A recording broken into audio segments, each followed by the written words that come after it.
কৰিলে। এতিয়া ইয়াত কৈছে ভক্তিভাৱে লগাই সৰস্বতীৰ জলত স্বৰ্গে চলি গৈলা পাছে চৰিয়া ৰথত শুক নিগদতি শুনা অভিমন্যু সুত নাৰায়ণ কবচৰ মহিমা অদ্ভুত অল্প কৰি কহিলো বহল কৰি হৰি লক্ষ্য মুখে কহিবে নোৱাৰি সাংগ কৰি। নাৰায়ণ কবচৰ মহিমা বহুত আছে, লক্ষ্য মুখে কৈও সাং কৰিব নোৱাৰি। সেইকাৰণে মই অলপ কৰি পেলাই তোমাক কথাখিনি ক'লো। এইবুলি শুকদেৱে পৰীক্ষিতক কৈ আছে, এক কৃষ্ণ নামৰ যতেক আছে গুণ কোটি জনমতো তাক কহিবেক গুণ একে কৃষ্ণ নামে তৰি দুৰ্গতি সকল কবচতো কৰি কৃষ্ণ নাম সুমংগল। আমি প্ৰথমে কৈছিলোঁ যে যি নামৰ মাহাত্ম এইটো বুজাবৰ কাৰণে ইয়াত এইখিনি কথা আনিছে। আৰু শেষত শুকদেৱে পৰীক্ষিতক ক'লে, হে পৰীক্ষিত, নাৰায়ণৰ কবচৰ নামে ইমান, নাৰায়ণ কবচৰ মহিমাই ইমান বেছি, ইয়াতকৈ আৰু বেছি হৈছে তেওঁৰ নাম। কেৱল কৃষ্ণৰ নাম যদি আমি মাত্ৰ লওঁ, ৰাম কৃষ্ণ নাম যিটো লয় একবাৰ কোটি জনমৰ পাপ ভস্ম হয় তাৰ। বাল্মীকি দূৰঘোৰ আছিলে কচোৰ ৰাম বুলি ভৈলা ঋষি পাপী অজামিল বৈকুণ্ঠে চলিল নাৰায়ণ নাম বুকি। দাসী কুমাৰ আমাৰ যিজন নাৰদ আছিল সেইজনক কেৱল নাৰায়ণৰ নাম লৈয়ে দাসী কুমাৰ গৈ শেষত নাৰদ হিচাপে অৱতাৰ পালে। দাসী কুমাৰ ভৈলা অৱতাৰ নাৰায়ণ নাম বুকি বুলি আছে শাস্ত্ৰত। আল্টিমেটলি নাৰদৰ দৰে দাসীৰ পুত্ৰ হৈও প্ৰভু ভগৱন্তৰ নাম লৈ পেলাই নাৰদৰ অৱতাৰ পাইছে।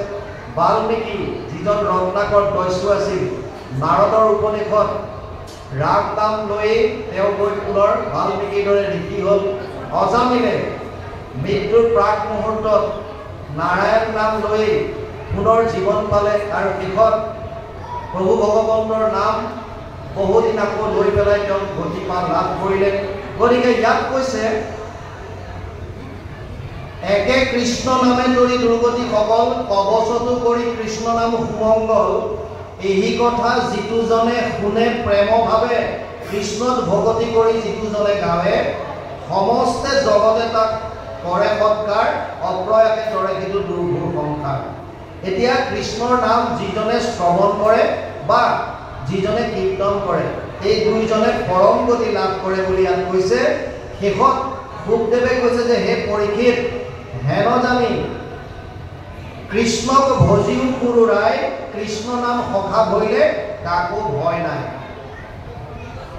যদি আমি কৃষ্ণ নাম আমাৰ জীৱনৰ সখা হিচাপে লওঁ, বান্ধৱ হিচাপে লওঁ, তেতিয়া কৈছে যে তেতিয়া তুমি কাকো ভয় কৰিব নালাগে। আমাৰ মানুহৰ আটাইতকৈ ডাঙৰ ভয় হৈছে মৃত্যুৰ ভয়। প্ৰত্যেক মানুহৰ কেইবা ধৰণৰ ভয় থাকে। এটা হৈছে শৰীৰৰ অংগ পতংগবিলাকৰ ক্ষতি ক্ষয় হোৱাৰ ভয়। এটা হৈছে মিতিৰ কুটুম্ব বা আপোনজনৰ হানি বিঘিনি হোৱাৰ ভয়। এটা হৈছে ধন সম্পত্তিবিলাক যিবিলাক মোৰ কৰি আছো, এই মোৰ বস্তুবিলাকৰ কিবা হানি বিঘিনি হোৱাৰ ভয়। আটাইতকৈ ডাঙৰ ভয় হৈছে মৃত্যুৰ ভয়। আমি কোনো মৰিব নিবিচাৰোঁ। কিহৰ কাৰণে মৰিব নিবিচাৰোঁ? আপোনালোকে কেতিয়াবা ভাবি চাইছে নাই আমি যে মৰিব নিবিচাৰোঁ কিয়? ইয়াৰ মূল কাৰণটো কি? ভগৱানৰ এটা নাম হৈছে সচ্চিদানন্দ, সৎ চিত আৰু আনন্দ স্বৰূপ ভগৱান কৃষ্ণ। সৎ মানে সনাতন, যিটো সদায় আছে, আগতেও আছিল, এতিয়াও আছে, ভৱিষ্যতলৈও থাকিব। সৎ যিটো এক্সিষ্ট কৰা বুলি কয়, আছে। চিত মানে জ্ঞান, জনাৰ হাতিয়াৰ জ্ঞান। আনন্দ আমি সকলোৱে বুজি পাইছোঁ, যিটো পৰম আনন্দ। সেইজন সচ্চিদানন্দৰ অংশ হলো আত্মা, মানে আমি, মই। বাবে বংশ জীৱলোকে জীৱভূত সনাতন, পঞ্চদশ অধ্যায় 7 নম্বৰ শ্লোক গীতা। তাত কৈছে এই জীৱবিলাক মোৰ অংশ। কাৰ অংশ? ভগৱান কৃষ্ণৰ। ভগৱান কৃষ্ণ কেনেকুৱা? সচ্চিদানন্দ ৰূপায়, সৎ চিত আৰু আনন্দ ৰূপী। সৎ বস্তুটোৱে যিহেতু ভগৱানৰ পৰা আহিছে, এক্সিষ্ট কৰে, সদায় আছিল, আগতেও আছিল, এতিয়াও আছে, পিছলৈও থাকিব। আমাৰ আত্মাটো তেনেকুৱা, আত্মাৰ কেতিয়াও হানি বিঘিনি নহয়। কিন্তু আমি নিজকে যেহেতু শৰীৰ বুলি ভাবো, প্ৰায়বিলাকৰ ভুল তাতে, শৰীৰটোকে মই বুলি ভাবো। সেইকাৰণে আমি ভাবো যে শৰীৰটো যাতে সদায় থাকে, সেইকাৰণে আমাৰ মৃত্যুৰ কাৰণে ভয় লাগে, সদায় থাকিব বিচাৰোঁ। যদি আপুনি এবাৰ বুজি পায় যে মই শৰীৰ নহয় আত্মা, তেতিয়াহ'লে গমেই পাব যে আত্মাৰ মৃত্যুৱেই নাই। তালৈকে আহি আছো ভয়টো কেনেকৈ গুচিব। আমাৰ মূল কথাটো হৈছে সেইটো যে যেতিয়ালৈকে আমি এই তত্ত্বটো বুজি নাপাম, সৎ চিত আৰু আনন্দৰ যিটো ডিফাৰেঞ্চটো সৎ এক্সিষ্ট কৰে, আত্মা বুলি ভাবিলে আপোনাৰ ভয় নাইকিয়া হ'ব। আমি শৰীৰটোক মই বুলি ভাবো আৰু জানো যে শৰীৰটো বিনাশী। সত্যটো জানো যে শৰীৰটো বেছিদিন নাথাকে। আমাৰ চকুৰ আগতে মোৰ দেউতা, মোৰ ককা, মোৰ খুৰা, মোৰ পেহা, মোৰ গাঁৱৰ মানুহ কিমান আহিছে গৈছে, কোনো জীয়াই থাকিব নোৱাৰে। এই সত্যটো জনাৰ পাছতো আমি চিৰদিন জীয়াই থাকিব বিচাৰোঁ। দ্বিতীয়টো হৈছে চিত, মানে চেতনা, মানে আনন্দ, মানে জ্ঞান বুজাইছে, জনাৰ ইচ্ছা। সেইকাৰণে আমাৰ বহুত বস্তু জানিবৰ মন যায়। আৰু তৃতীয়টো হৈছে আনন্দ, আমাক সকলোকে আনন্দ লাগে। কিন্তু যিহেতু আমি শৰীৰটোক মই বুলি ভাবিলোঁ, সেইকাৰণে আমাৰ শৰীৰটো নাশ হৈ যায় বুলি আমাৰ ভয় লাগি থাকে আৰু ইয়াৰ পৰা পৰিত্ৰাণ আমি বিচাৰোঁ। বাপজনে কৈছে এই ভয়ৰ পৰা আমি কেনেকৈ পৰিত্ৰাণ পাম? বৰ সুন্দৰ প্ৰশ্ন। বাপ, আপুনি শৰণ ক'ত লৈছে? অভয় চৰণত শৰণ লৈছে নে? অভয় চৰণে শৰণ লৈলো। আমি গাই থাকো, যদি অভয় চৰণতে শৰণ ললোৱে, তেতিয়াহ'লে আচলতে ভয় থাকিব। এতিয়া আমাৰ গীতাত সেই কথাটোকে কৈছে, ভগৱন্ত ভক্তিযুক্ত পুৰুষৰে আত্মাবোধ, মাধৱৰ কৃপাতেকে প্ৰসাদ মিলয়, কৃষ্ণৰ কৃপাত গুচয় সংসাৰ হয়। এই মানে গীতাৰ নিৰ্ণয়। ভগৱন্তক জানিলে আমাৰ ভয়টো নাথাকে।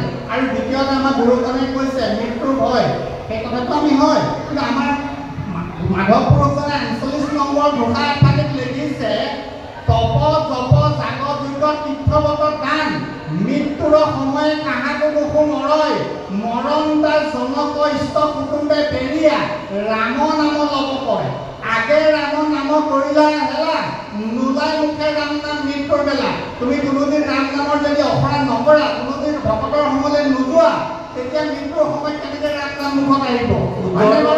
নাৰায়ণৰ নাম জানে পৰম মংগল, মনুষ্যৰ জন্ম জানে সেইকাৰণে সম্ফল, অন্তকালে যিজনে নাৰায়ণৰ নাম পায় তেওঁ সমান আৰু ভাগ্যৱন্ত নাই। কৃষ্ণ বৰ সুন্দৰ কথা কৈছে, আপুনি উত্তৰটো দিয়ে দিছে। আমাৰ যিটো ভয়, চাওক, এই ভয়ৰ পৰা পৰিত্ৰাণ পাবৰ কাৰণে আমি বিভিন্নজনৰ কাষ চাপোঁ। কোনোবাই কাৰোবাৰ জ্যোতিষৰ ওচৰত গৈছে, কোনোবাই চান্ত্ৰিকৰ ওচৰত গৈছে, আৰু বিভিন্নজনে আমাৰ সুবিধা লয়। বিভিন্নজনে সুবিধা লৈ যাৰ যেনেকুৱা মন তেনেকৈ কৰায়। এটা ল'ৰাই ছোৱালী এজনী বিয়া কৰাই আনিলে আৰু ছোৱালীজনীক সদায় ভয় খুৱায়, গিৰিয়েকে বিভিন্ন কাম কৰিবলৈ কয়, যা এই কাপোৰ ধো, নহ'লে পানী গৰম কৰ, নহ'লে যা ভাত বনা, নহ'লে বুলি কয়, কিন্তু পিছৰখিনি নকয়। আৰু ঘৈণীয়েকে সুধিবলৈও ভয় কৰে, নহ'লে কি? ইজনী ডিভোৰ্চ দিম বুলি কয়, ইজনী মাৰপিট কৰে, ইজনী ঘৰৰ পৰা খেদাই দিয়ে। সেইকাৰণে যি কৰিবলৈ কয় তাকে কৰে। এবছৰ এনেকৈ ভয়ে ভয়ে পাৰ কৰালে। এবছৰৰ পাছত যেতিয়া মাকৰ ঘৰলৈ গ'ল, মাকে জীয়েকক সুধিলে, আইজনীও তোক বিয়া দিওঁতে বৰ ধুনীয়া এজনী আছিলি, আৰু এতিয়া একেবাৰে শুকাই কিনাই আহিছ, কাৰণটো কি? তোক শহুৰ শাহুৱে কষ্ট দিয়ে নেকি? প্ৰথম টাৰ্গেট চিধা শহুৰ শাহুৰ ওপৰত।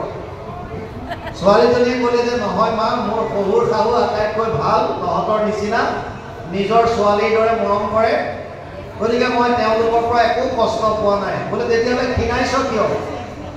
কৈছে যি হৈছে তোৰ জোঁৱাইৰ কাৰণে হৈছে। জোঁৱাইয়ে কি কৰে? প্ৰত্যেক দিনাই ভয় খুৱায়, এইটো কৰ, নহ'লে হয়তো কৰ, নহ'লে এনেকৈ মোক ভয় খুৱাই। তেতিয়া মাকে সুধিলে, আইজনী তই কেতিয়াবা সুধিছনে নাই যে নহ'লে কি? কৈছে সেইটোৱেতো ভয়। ক'লে এইবাৰ ভয় নকৰিবি, আমাৰ লগত ব'ল, আমিও যাম, তোৰ ঘৰৰ আশে পাশে লুকাই থাকিম। তোক যদি কাইলৈ কিবা কয় যে এইটো কৰ, নহ'লে তই ডাইৰেক্ট সুধিবি নহ'লে কি? আমি ওচৰতে থাকিম, গতিকে সি একোটো কৰিব নোৱাৰে। আৰু মাক বাপেক লগত গ'ল, ঠাণ্ডাৰ দিন আছিল। তেওঁলোকৰ ঘৰৰ আশে পাশে মাক বাপেক ৰাতিটো লুকাই আছে। ব্ৰহ্মপুৱাতে গিৰিয়েকে বিচনাত ঘৈণীয়েকক কৈছে, এই উঠ, এতিয়ালৈকে শুই আছ, যা পানী গৰম কৰ, নহ'লে বুলি কোৱাৰ লগে লগে এইবাৰতো ছোৱালীজনীক শিকাই পঠিয়াইছে মাক বাপেকে। সেইকাৰণে ঘৈণীয়েকে মুখ পাতি ধৰিলে আৰু ক'লে নহ'লে কি? এতিয়া গিৰিয়েকে কৈছে নহ'লে মই নিজে গৰম কৰি লওঁ। এবছৰ ধৰি ভয় খাই থাকিল। কিয়? কাৰণ তত্ত্বটো নাজানে। আমাৰো গতি একেই। আপুনি কিহৰ কাৰণে ভয় কৰিছে? যদি শৰীৰটোৰ মৃত্যুৰ কাৰণে ভয় কৰিছে, তেতিয়াহ'লে ভয় কৰি লাভ নাই। কাৰণ শৰীৰটো আপুনি যিমান ভয় কৰিলেও ইয়াক বচাই ৰাখিব নোৱাৰে। জাতস্য হি ধ্ৰুৱ মৃত্যু ধ্ৰুৱ জন্ম মৃতস্য চ তস্মাদ পৰিহাৰ্যৰ্থে নাত্বম সূচিতো মৰহসি। দ্বিতীয় অধ্যায় ২৭ নম্বৰ শ্লোক গীতাত কৈছে অৰ্জুনক, হে অৰ্জুন, মানুহৰ জন্ম হোৱাৰ লগে লগে মৃত্যু অপৰিহাৰ্য। জাতস্য হি ধ্ৰুৱ মৃত্যু ধ্ৰুৱ জন্ম মৃতস্য চ। আৰু যাৰ মৃত্যু হয় ই পুনৰ জন্ম ল'ব লাগিব যদি সি মুক্তি নাপায়। গতিকে জন্ম মৃত্যুটো এটা মাত্ৰ চক্ৰ। যেতিয়ালৈকে জীৱই মুক্তি নাপায় তেতিয়ালৈকে পুনৰপি জননম পুনৰপি মৰণম পুনৰপি জননী জঠৰে শয়নম। বাৰে বাৰে অহা যোৱা কৰি থাকিব লাগিব। ইয়াৰ পৰা পৰিত্ৰাণ পোৱাৰ উপায় কেৱল এটাই আছে, কৃষ্ণত শৰণ লওক, ভগতৰ সংগত তেওঁৰ লীলা কথা শ্ৰৱণ কীৰ্তন কৰক। যদি গুৰুৰ কৃপা হয়, ভগৱন্তৰ দয়া হয়, তেতিয়াহ'লে আপোনাৰ সঞ্চিত কৰ্মবিলাক বাৰ্ষ্ট হ'লে আপুনি পুনৰ আহিব নালাগে, পৰম গতি লাভ কৰিব পাৰিব, বৈকুণ্ঠ ধামত স্থান পাব, য'লে এবাৰ যোৱাৰ পাছত আকৌ আহিবলগীয়া নহয়। নতাত ভাষয়তে সূৰ্যনা শশাংকন পাৱক যদ গত্বা ন নিবৰ্তন্তে তৎ ধাম পৰমম মম। পঞ্চদশ অধ্যায় ৬ নম্বৰ শ্লোক গীতা। অৰ্জুনক কৈছে, হে অৰ্জুন, মোৰ সেইখন স্থান য'ত এইবিলাক চন্দ্ৰ সূৰ্যৰ পোহৰ কৰিবলগীয়া নহয়, স্বপ্ৰকাশিত হৈ থাকে, য'লে এবাৰ যোৱাৰ পাছত আৰু জীৱ পুনৰ আহিবলগীয়া নহয়, সেইখন ধাম হৈছে বৈকুণ্ঠ ধাম। গতিকে আমি যদি কৃষ্ণৰ চৰণত শৰণ লৈ তেওঁৰ লীলাসমূহ ভগতৰ মুখে শ্ৰৱণ কীৰ্তন কৰি থাকোঁ, তেতিয়াহ'লে আমাৰ জীৱবিলাকে বা আমিবিলাক এই বৈকুণ্ঠ ধামলৈ যাব পাৰিম। আৰু যোৱাৰ পাছত পুনৰ এই ৮৪ লাখ যোনিত ভ্ৰমণ কৰিবলগীয়া নহয়। আপোনালোকে জানি আচৰিত হ'ব, জীৱবিলাকে মানুহৰ শৰীৰ পোৱাৰ আগত ৮৪ লাখ যোনি ভ্ৰমণ কৰিবলগীয়া হয়। কি আছে ৮৪ লাখ? 20 লাখ সব স্থাৱৰ জানো, 9 লাখ জলচৰ সব মানো, 11 লাখ कुर्म को भी गावे, पक्षीगण 10 लाख बतावे, 30 लाख पशु जानो हो भाई, 4 लाख बंदर दुखदाई, जब ये 84 लाख कट जावे तब कहूँ मानुष कण पावे। মানুহৰ শৰীৰ পোৱাৰ আগতে জীৱবিলাকে 20 লাখ জুনি আছে, বিভিন্ন প্ৰজাতি আছে গছ গছনিৰ। আমিবিলাক গছ গছনি হৈ আছিলোঁ। ৰ'দ বৰষুণ কেনেকৈ এজোপা গছ থিয় হৈ থাকিব লাগে, ৰ'দৰ কথা নাই, বৰষুণৰ কথা নাই, যত যি আহিছে চব নিজৰ গাতে পাৰ কৰিছে, তথাপিও তাত এটা জীৱ আছে সেইমতে। তেনেকৈ আমিও আছিলোঁ। 9 লাখ জলচৰ প্ৰাণী পানীতে থাকিব লাগে, 11 লাখ কাছৰ দৰে বগাই যাব পৰা সৰীসৃপ জাতীয় প্ৰাণী, চৰাই চিৰিকটিৰ প্ৰজাতি আছে 10 লাখ, বিভিন্ন হিংস্ৰ জন্তুৰ প্ৰজাতি আছে 30 লাখ, 4 লাখ প্ৰজাতি বান্দৰৰ। আমিবিলাক বান্দৰ হৈ আছিলোঁ। এই 84 লাখ যোনি ভ্ৰমণ কৰাৰ পাছত 100 কোটি জন্মান্তৰে হৈ মহাভাগ নৰ শৰীৰক জীৱে তেৱে পাৱে লাভ। কিমান কষ্টৰ ফলত আমি এইটো শৰীৰ পাইছোঁ, কিমান পুণ্যৰ ফলত। গতিকে এই শৰীৰটো মানুহৰ শৰীৰটো অতি দুৰ্লভ। এই শৰীৰটো পোৱাৰ পাছতো যদি আমি কৃষ্ণতে শৰণ নলওঁ, যদি আমি জীৱনটো সফল নকৰোঁ, মহাপুৰুষ মাধৱদেৱে ঘোষাত লিখিছে, মনুষ্য জনম সফল কৰাৰ উপায় হৰিৰ চৰণে শৰণ কৰিলো, মানৱী জনম সফল কৰিলো। কৃষ্ণৰ চৰণত শৰণ ল'লেহে আমি এই জন্মটো সফল কৰিব পাৰিম। তাৰ বাহিৰে আন উপায় শাস্ত্ৰত দিয়া নাই কলি যুগৰ মানুহৰ কাৰণে। আৰু সেইকাৰণে ইয়াক বৰ সুন্দৰভাৱে এতিয়া আমি ক'লে হেন জানি কৃষ্ণক ভজিও ত্ৰিপুৰু ৰায়। পৰীক্ষিতক কৈছে শুকদেৱে, এই ভাগৱত চলি আছে, কেইবাটা স্থানতো চলি আছে, বুজক। নৈমিষাৰ অৰণ্যত 28,000 ঋষিমুনিক সুতমুনিয়ে কৈ আছে। কাৰ কথা কৈছে? শুকদেৱ আৰু পৰীক্ষিতৰ কথা। শুকদেৱ আৰু পৰীক্ষিত কোন আছিল? উত্তৰাৰ পিতেক অভিমন্যু আৰু উত্তৰাৰ সন্তান আছিল, অৰ্জুনৰ নাতি। পৰীক্ষিতক শাপ দিছিল শৃংগী মুনিয়ে, সপ্তম দিৱসত তোক তক্ষকে দংশক বিষবহনি লাগি তোৰ শৰীৰ ভস্ম হওক। 7 দিনৰ দিনা তোক তক্ষকে দংশন কৰিব। আৰু তাৰ পাছত পৰীক্ষিতে ৰাজ্যভাৰ নিজৰ পিতেক জন্মেজয়ক দি গংগাৰ পাৰলৈ যায়। গংগা পাৰত অগণন ঋষিমুনি গোট খায়। তেওঁলোককো প্ৰশ্ন কৰিছিল কলি যুগৰ মানুহৰ কল্যাণ কেনেকৈ পাব। কোনোবাই কৈছিল যাগ যজ্ঞ পূজা পাতল, কোনোবাই কৈছিল ধ্যান ধাৰণা সমাধি ইত্যাদি ইত্যাদি। সন্তুষ্ট হ'ব পৰা নাছিল। কেৱল 7 দিন সময় আছে হাতত। 7 দিনৰ ভিতৰত কেনেকৈ পৰম গতি লাভ কৰিব পাৰে। আৰু তেতিয়া তেওঁলোকৰ সভালৈ আহিছিল শুকদেৱ, ব্যাসৰ নন্দন। পৰীক্ষিতে প্ৰশ্ন কৰিছিল, অথ পৃষ্ঠমি সংসিদ্ধিম যোগিনাম পৰমম গুৰু পুৰুষস্য যৎ কাৰ্যম ম্রিয়মানস্য সর্বদা যৎ শ্রোতব্যম যৎ জপ্যম যৎ কীর্তিব্যম নৃভি প্রভু স্মর্তব্যম ভজনীয়ম ও ব্রূহি যৎ বা বিপর্যয়ম। 19:38 প্রথম স্কন্ধ 49 অধ্যায় 37 আৰু 38 নম্বৰ শ্লোক। পৰীক্ষিতে সুধিছে শুকদেৱক, অনুবাদ কৰিছে গুৰুজনাই ভাগৱতত, মৰণ সময়ে তোমাৰ চৰণে পুজুহু গুৰু সম্প্ৰদ ম্ৰিয়মান নৰে সদায় কি কৰ্ম কৰিবে এইটো লোকত। মৃত্যুমুখী মানুহে এই সংসাৰত সদায় কি কাম কৰাটো উচিত। মানে আমিবিলাক সকলো মৃত্যুমুখী। জাতস্যহি ধ্ৰুৱ মৃত্যু ধ্ৰুৱ জন্ম মৃতস্য চ।